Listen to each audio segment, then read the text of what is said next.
오늘은 대림절 마지막 주간입니다. 그러면서 하나님이 주신 이 본문 말씀으로 아기 예수님의 탄생하심을 살펴보며 우리는 임마누엘의 주님을 만나는 그러한 귀중한 시간을 갖게 됐습니다. 임마누엘이라고 하는 것은 이사야 7장 14절의 예언에 따라서 이 땅에 태어나신 하나님의 아들의 이름이며 그 뜻은 하나님이 우리와 함께 하심이라 하는 그러한 뜻을 가지고 있습니다. 이 임마누엘 사건에 따라 세상은 BC와 또 AD, Before Christ와 Anno Domini로 갈렸고 혼란한 과거와 은혜로운 시작의 역사를 구별하게 되었습니다. 그러나 세상을 바꾼 임마누엘 아기는 특별한 모습으로 이 세상에 오시지 않았습니다. 울지도 않고 아프지도 않고 의젓하게 점잖하게 그렇게 오셔서 사람들로 하여금 경배를 받으시지 않으셨다는 것이죠. 갓 태어난 예수님은 베들레헴에 있는 어느 초라한 집 마구간에서 태어나시고 말구유에 누이신 그러한 갓난 아이로 오셨습니다. 배가 고프면 젖을 달라고 울며 보채고 추워서 울며 보채는 그러한 일반 아이들과 같이 똑같이 세상에 오신 예수님이라는 것이죠. 렘브란트라고 하는 화가가 이 아기 예수님을 이렇게 그렸습니다.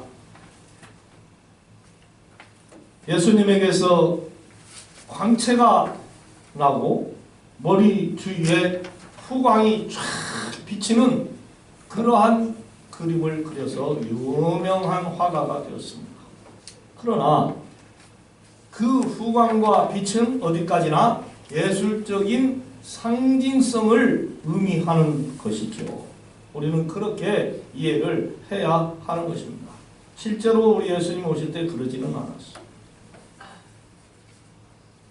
지극히 평범한 아이로 오셨다는 것이죠. 자, 그러면 무엇이 달라졌기에 그 아기 예수님의 태어나심이 인류 역사를 AD로 변하게 했을까요? 그 아기는 하나님이 함께 하시는 임마누엘의 사람이었기 때문입니다. 할렐루야. 그래서 임마누엘의 신앙인이 되면은요, 삶이 바뀌는 거예요. 하나님과 함께하는 성도는 말이 아름답습니다. 행동이 깨끗합니다. 진실로 신앙생활을 잘하는 성도들은 그 얼굴에서도 진짜 해같이 빛나는 그러한 빛이 나타날 때가 있고요. 그 삶이 모든 사람들에게 본받을 만한 그러한 행동을 한다는 것이죠. 올해 대림절 마지막 주일에 임마누엘 아기 예수님을 영접한 우리는 어떠한 삶을 앞으로 살아야 할 것인가? 저는 이 시간에 세 가지를 또 여러분들에게 제시하면서 꼭 그렇게 살았으면 좋겠다 하는 결심을 다 하면 좋겠습니다. 할렐루야. 임마누엘의 삶, 우리 성도들은 이제 어떻게 살아야 할까? 그 첫 번째는 임마누엘의 성도는 겸손히 예수님을 경배해야 한다는 겁니다. 할렐루야. 우리 서로 옆 사람에게 겸손히 예수님께 경배합시다. 그래, 어머니 인사하시다. 할렐루야. 아멘. 2장 마태복음 2장 11절에 보면은요, 이러한 말씀이 기록이 되어져 있어요.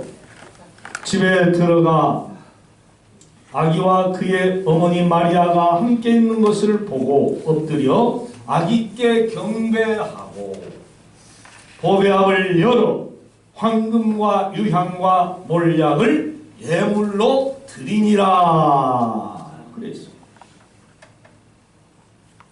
동방에서 온 박사들은 누가 시키지도 않았는데 멀리서 이 아기 예수님을 찾아와 귀중한 선물을 엎드려 경배하며 드렸다 하는 거예요.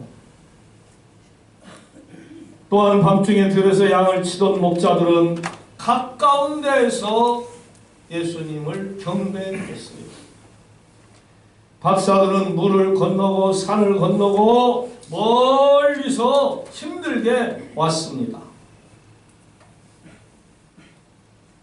이들은 스스로 왔어요.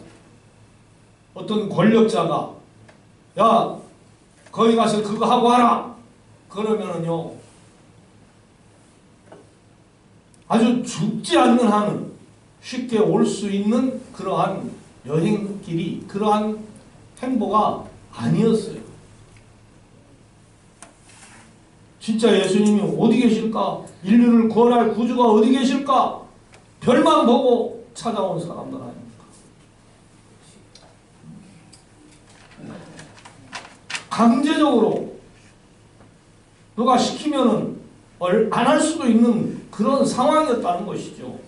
그런데 그러한 상황에서도 왔다는 겁니다. 그 추운 겨울에 찾아온다, 예수님을 찾아온다는 게 결코 쉬운 일이 아니었죠. 어려운 일이었죠. 이처럼 서민층의 사람이었던 목자들부터 시작해서 권력을 가진 자들인 이 박사들이 예수님을 경배했다는 겁니다. 할렐루야. 그러나 서민들은 고개를 숙이고 자신을 쉽게 낮출 수도 있을 수 있지만은 귀족들은 자만과 자기 존중을 내세우면서 함부로 누구 앞에 무릎을 꿇거나 절을 하지 않습니다. 동서양을 막론하고 선비들은 권력에 쉽게 굴복하지 않습니다. 비록 자기의 생명의 위험을 느끼기도 하고 자기의 일자리가 없어질 것 같은 그러한 위기에 처했어도 이 선비들은 그 선비의 꿋꿋함을 유지하는 경우가 동서양에 있었다는 것이죠. 그런데 박사들이 스스로 멀리서 찾아와서 그 아기 예수님을 경배 드렸다는 거예요. 할렐루야. 더구나 손에 귀한 보물인 황금과 유향과 몰약까지 들고 찾아온 거예요. 이것은 사람 마음에, 저들의 마음속에 진정성이 있었던 겁니다. 진짜 예수님을 경배해야 되겠다고 하는 마음이 컸다고 하는 거예요.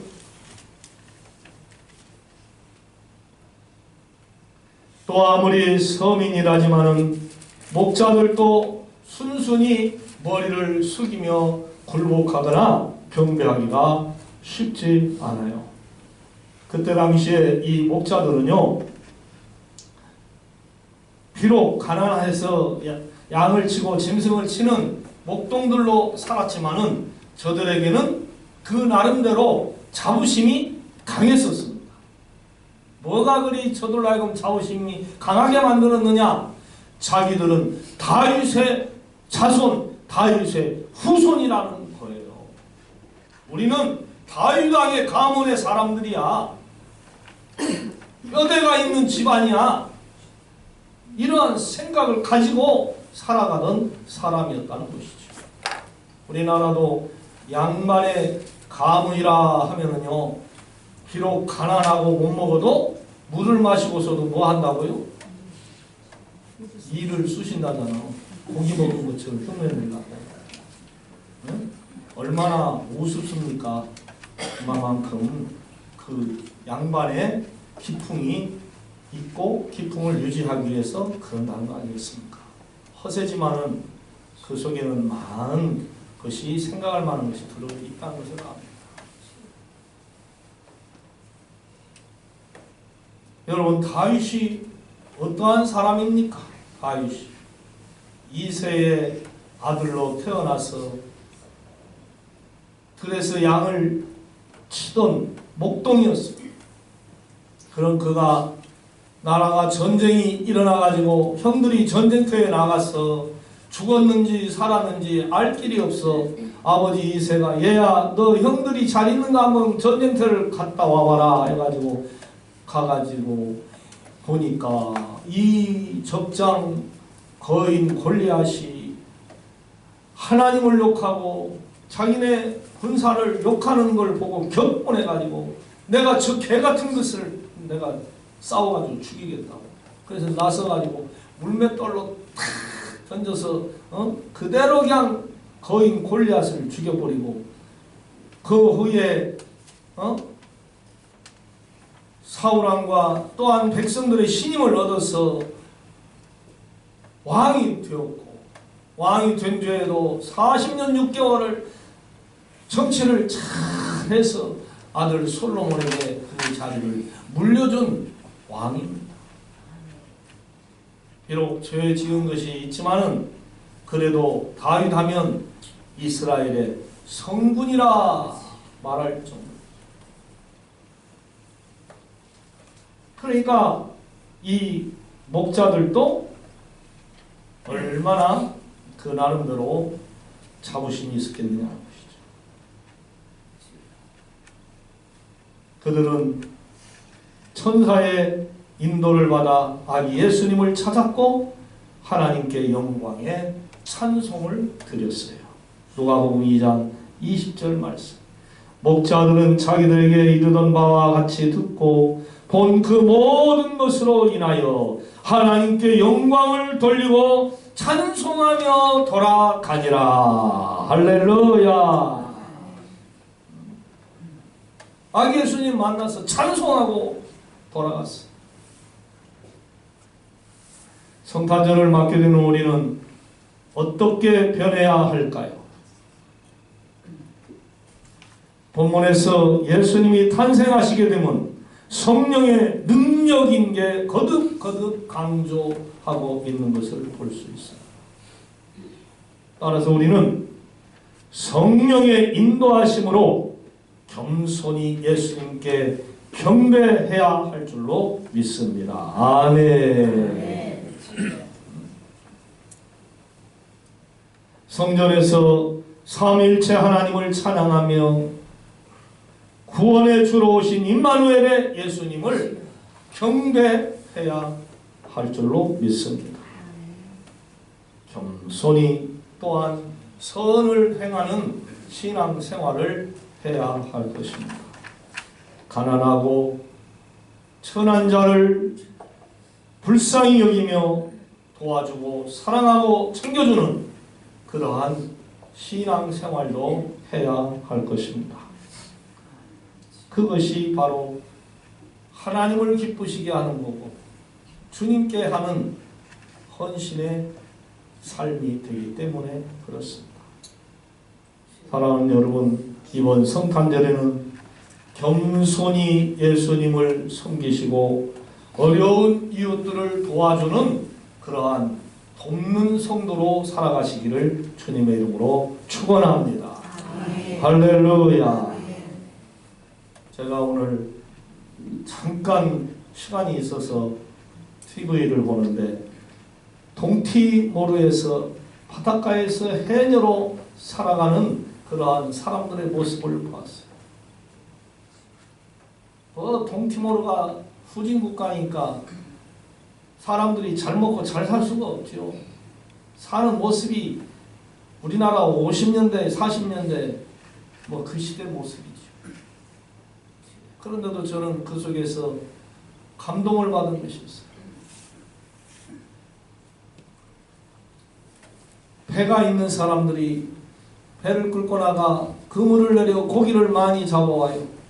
그런데 배가 없는 사람들에게 물고기를 한 동이씩 그냥 거저주는 거예요. 그들은 배가 없어서 고기를 못 잡아요. 그런데 그들은 그 고기를 손질을 해가지고 시장에 나가서 팔아서 그걸로 생계를 유지해 가더라는 것이죠. 나누는 것이 저렇게 좋은 것이구나. 나눠 먹는 것이 저렇게 좋은 것이구나. 또 젊은 엄마가 자기 딸의 친구가 고기를 좀 쳐다보고 있으니까 요만한 양푼에다가 또 한 양푼을 퍼서 엄마 갖다 드려라. 그 엄마가 자기 친구예요. 그걸 갖다 줬어요. 그러니까 그 엄마가 그걸 손질하면서 우리는 이 고기가 없으면 오늘 끼니를 먹을 수가 없어요. 때울 수가 없어요. 친구에 대한 고마움을 품고 그걸 먹으려고 하는 모습을 보면서 나누는 것이 이렇게 행복하고 내가 도움을 받는 것도 아닌데 왜 내 마음이 그렇게 즐겁고 감동이 오는지. 세상의 모든 사람은 서로 나누면서 사는 것이 참 좋은 것이구나 하는 것을 느꼈어요. 여러분, 사랑도 나누시고 정도 나누시고 물질도 나누시고 마음도 나누며 사랑하면서 잘 살아가시기를 주님의 이름으로 부탁합니다. 할렐루야. 그 다음에 두 번째로는 임마누엘의 신앙으로 사는 성도는 평화의 사람입니다. 따라해 봅시다. 임마누엘의 사람은 평화의 사람입니다. 임마누엘의 사람은 평화의 사람으로 살아야 됩니다. 아멘. 아기 예수님이 탄생하실 때도 세상에서는 전쟁을 하고 갈등하고 싸움을 하고 있었어요. 그러니까 그때도 진정한 평화가 없었습니다. 로마 제국을 보십시오. 저들은 강한 군사력으로 남의 나라와 전쟁을 하여 그들의 땅을 빼앗아서 자기네 영토를 늘려갔습니다. 유대 사람들은 그들의 식민지로 살았었습니다. 기원전 1세기 말 아우구스투스 황제 때부터 이른바 팍스 로마나 시대가 열렸는데 이것은 로마의 평화라 하여 온 백성들은 평화롭게 살기 위해서는 우리 로마의 정책에 복종하고 순종하고 따라야만이 너희들은 평안을 누릴 수가 있으리라 이렇게 주장을 하고 살 때였어. 그러니까 당시 사람들은 로마 사람들에게 껍벅 죽었던 거죠. 그러나 평화의 왕아기 예수님을 만난 사람들은 하나님이 우리와 함께 하신다고 믿고 살았습니다. 아멘. 로마 사람들을 두려워하지 않은 거예요. 로마 사람들을 의지하지 않은 거예요. 하나님을 의지한 거죠. 할렐루야. 하나님.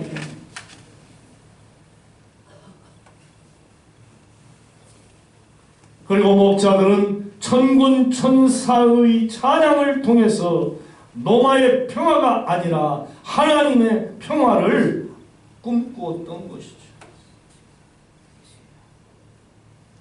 지극히 높은 곳에서는 하나님께 영광이요 땅에서는 기뻐하심을 입은 사람들 중에 평화로다. 목자들과 박사들은 어린 평화의 왕을 만났다고 말을 했습니다. 특히 박사들은 유대인의 왕으로 나신 이를 우리가 찾아 경배하러 왔습니다 라고 왕에게 말을 했어요. 로마인들이 보기에는 박사들의 말을 듣고 기분이 언짢았을 것입니다. 우리 로마의 왕이 평화인데 어디서 감히 아기 예수가 평화라고 해요. 그래서 분봉왕 헤롯은 어떻게 해서든지 이 아기 예수님을 죽이려고 혈안이 됐어요. 너희가 그 아기 예수를 만나거든 나에게도 알려다오. 나도 그에게 경배하려고 하노라. 그러나 그 속에는 그게 아니었어요. 이 아기 예수를 찾아서 죽여버리려고 했던 것이죠. 박사들이 거짓말한 겁니다. 그러나 하나님께서 이 박사들에게 현몽하여 나타나서 너희는 왕을 만나지 말고 집으로 돌아가라 한 암시를 주어 박사들은 아기 예수님을 만났지만은 헤롯 왕에게 그 사실을 고하지 않았던 거예요. 그러자 이 헤롯은 예수님을 찾아서 죽이려고 혈안이 되어 마침내 2살 아래의 사내 아이들은 모두 다 죽여라 해가지고 이 2살 아래의 사내 아이들이 그때 다 죽였습니다.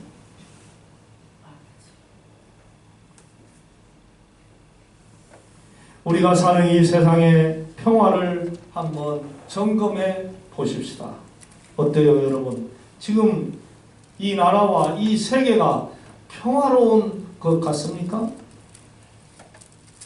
왠지 불안하지 않아요 여러분? 걱정스럽지 않아요?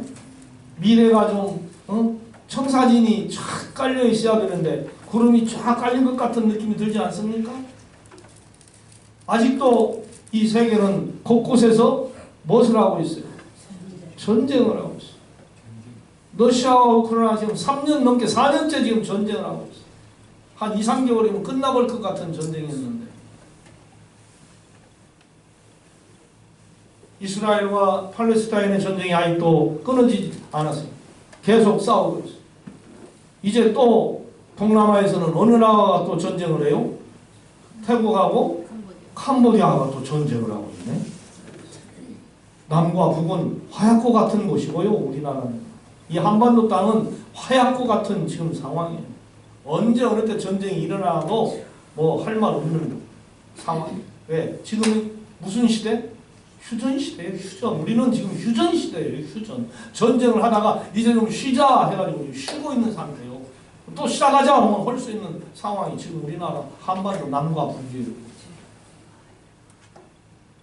평화로운 것 같지만 전쟁이 끊어지지 않고 있는 그러한 세계 속에서 우리는 살고 있어요. 또한 갖가지 전염병, 재난, 사고 그러한 일로 인하여 한순간에 몇백 명씩 사람이 죽어져 나가고 지금 태국 캄보디아 사람들 80만 명, 100만 명이 전쟁하니까 살려고 피난길에 나섰다 하는 그러한 이야기를 들을 수가 있었어요. 그럼 한번 상상을 해보십시오. 이 전쟁 아주 무서운 거 아니겠어요?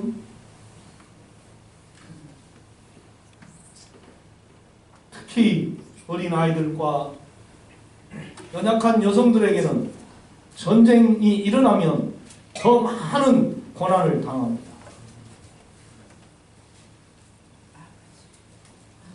우리나라 강대국들 사이에서 저들이 언제 낼름 주워 먹어버리면 먹힐 것 같은 그러한 식탁 위에 올려진 반찬과 같은 그러한 남과 북. 우리 정신 똑바로 차려야 되죠. 세상에 전쟁이 일어나고 이 전쟁보다도 또 어떻게 보면 더 무서운 전쟁이 일어나고 있어요. 그게 바로 무슨 전쟁이냐? 무역전쟁이에요. 무역전쟁. 그렇습니다. 주님 없는 이 세상에는요, 진정한 평화가 없어요. 네. 어떻게 해서든지 욕심내서 자기네만 잘 살게 하여 남의 나라를 침범하고 죽이고 빼앗아먹고 영토를 넓히고, 에? 형제들 사이에서도 그래요. 그냥 나만 우선 더 잘 살라고 해요. 형보다, 언니, 오빠, 동생보다 내가 더 잘 살라고 해가지고 어떻게든지 부모 유산 더 차지하려고 그러고, 또한 어떻게 쓰든지 자기 돈 안 쓰고 형 동생들한테 얻어먹기만 하려고 그러고. 에이 진짜,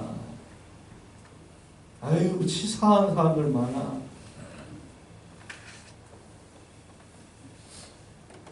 아니 동생 좀 사주면 안 돼? 형 좀 사주면 안 돼? 오빠 좀 사주면, 언니 좀 사주면 안 돼?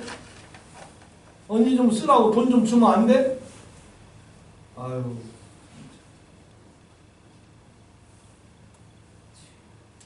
평화의 주님께서 말씀하셨습니다. 그러나 너희 듣는 자에게 내가 이르노니 너희 원수를 사랑하며 너희를 미워하는 자를 선대하며 너희를 저주하는 자들에게 축복하며 너희를 모욕하는 자를 위하여 기도하라. 아멘. 누가복음 6장 27절로 28절 말씀. 얼마나 이 말 속에 평화가 숨어져 있는가를 알 수가 있어요. 하나만 더 얘기해 볼까요?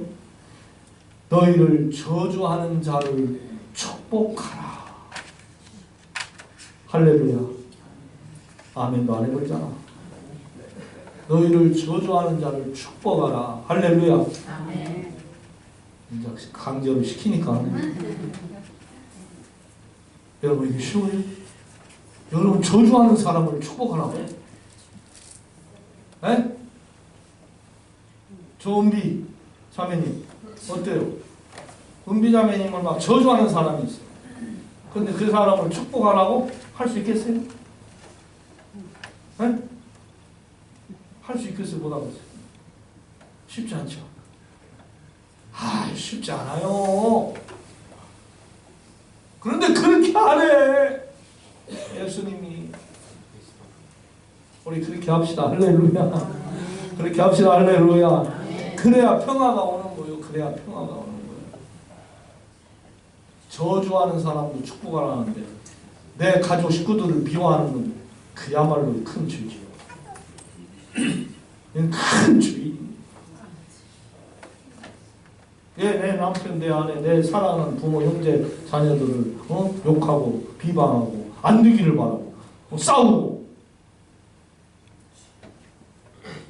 이건 예수 믿는 사람이 할 짓이 아니에요.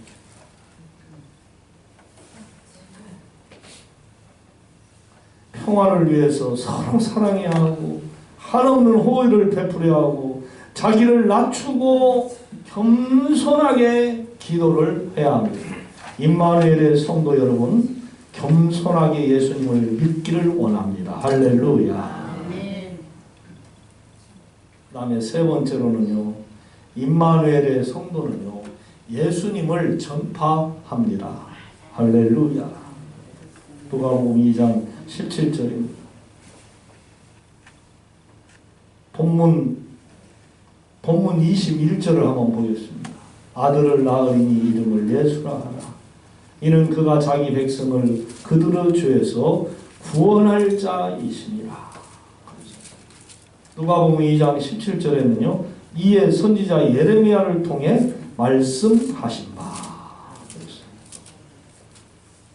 목자들이 임마누엘 아기 예수님을 찾은 때부터 시작한 것은 아이에 대하여 바로 전파하라는 거예요.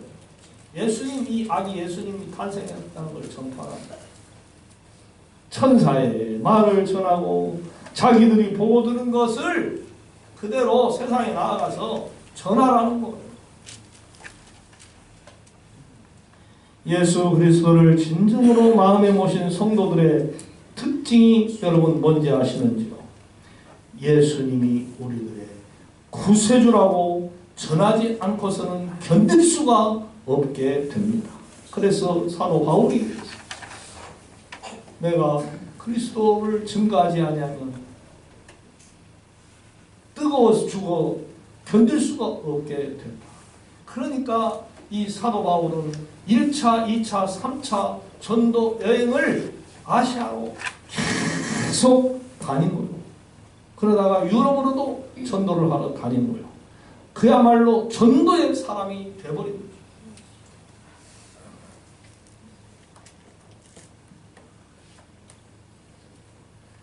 오래전에 보험 세일즈 왕이었던 레더맨이라고 하는 사람이 있었어요. 그는 보험 세일즈를 잘할 수 있는 두 가지 방법에 대해서 이렇게 말했어요.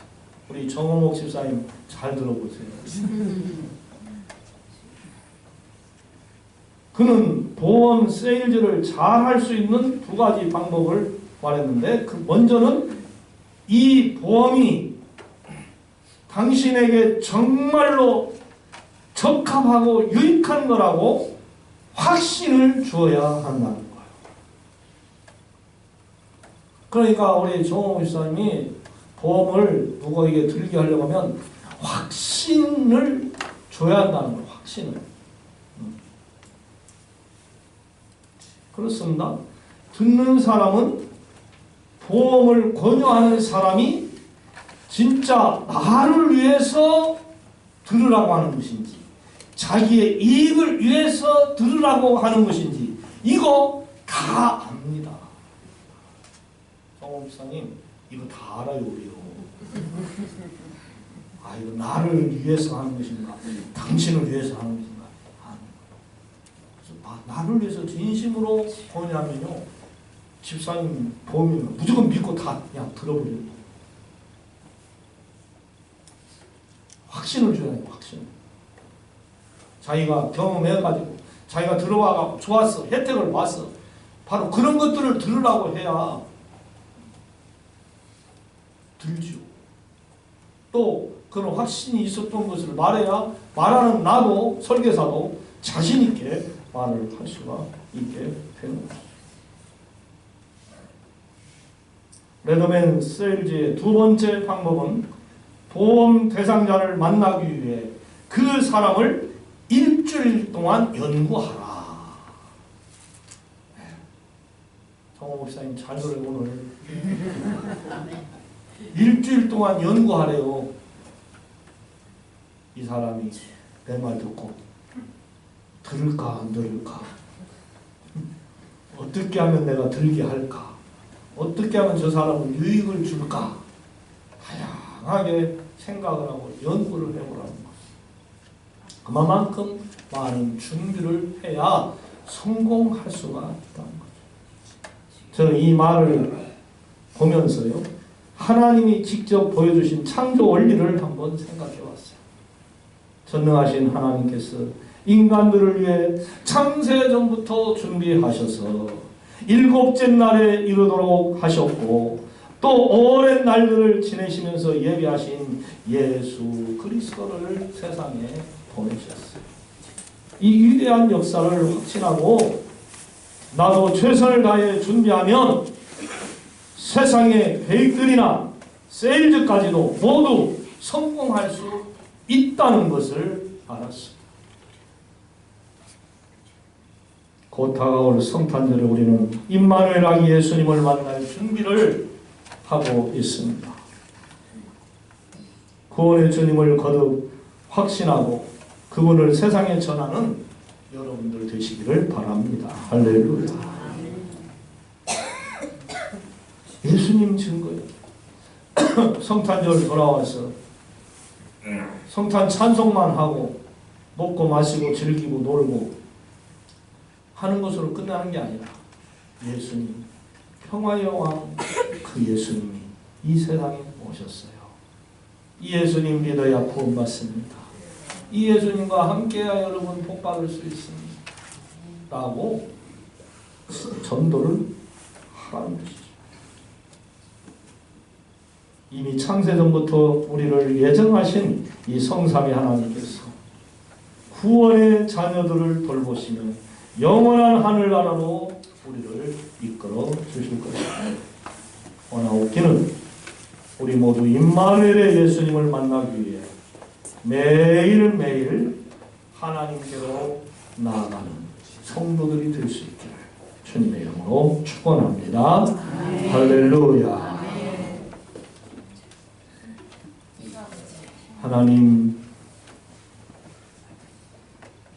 임마누엘의 주님을 우리에게 보내주셔서 이 주님을 믿고 서로 사랑하며 평화로이 살 수 있는 은혜를 주신 것 감사합니다.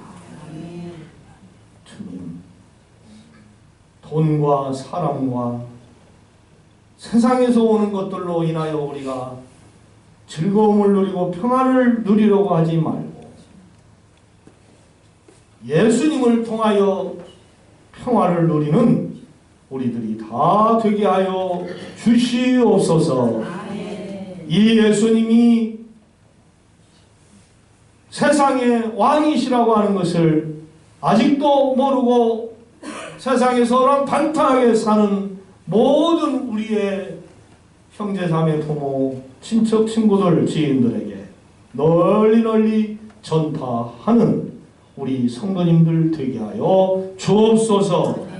이번 성탄절을 맞이하면서 한 영혼이라도 주님께로 인도하는 우리 성도님들이 될 수 있도록 축복하여 주시옵소서.